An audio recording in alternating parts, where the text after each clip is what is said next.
টি-20 বিশ্বকাপ খেলতে ইতিমধ্যে যুক্তরাষ্ট্রের মাটিতে পা দিয়েছে বাংলাদেশ ক্রিকেট দল। শুধু টি-20 বিশ্বকাপই না, যুক্তরাষ্ট্রের বিরুদ্ধে 3টি টি-20 ম্যাচ খেলবে বাংলাদেশ। বাংলাদেশ দলের যুক্তরাষ্ট্র সফর নিয়ে ইতিমধ্যে বাংলাদেশ দলকে স্বাগতম জানিয়েছে ক্রিকেট যুক্তরাষ্ট্র। সেই সাথে তারা ধন্যবাদ জানিয়েছে বাংলাদেশ ক্রিকেট বোর্ডকে, কারণ 2017 সালে আইসিসির পূর্ণ সদস্য পদ পাওয়ার পর থেকে এই পর্যন্ত বড় কোনো দলের বিরুদ্ধে তাদের খেলা হয়নি। বাংলাদেশই প্রথম তাদের সাথে দ্বিপাক্ষিক সিরিজ খেলার জন্য রাজি হয়েছে। যুক্তরাষ্ট্রের ক্রিকেট বোর্ড জানিয়েছে তাদের এই সম্পর্ক চিরদিন অটুট থাকবে। তাদের এই ঋণের কথা আমরা কোনোদিনই ভুলতে পারবো না।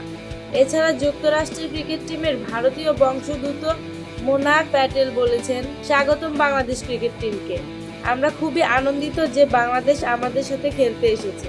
আমাদের ছেলেরা তাদের সাথে খেলার জন্য মুখিয়ে আছে।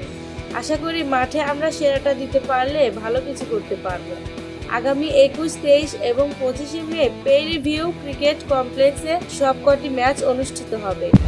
মুন্নি ইসলাম, স্পোর্টস টাইম, ঢাকা।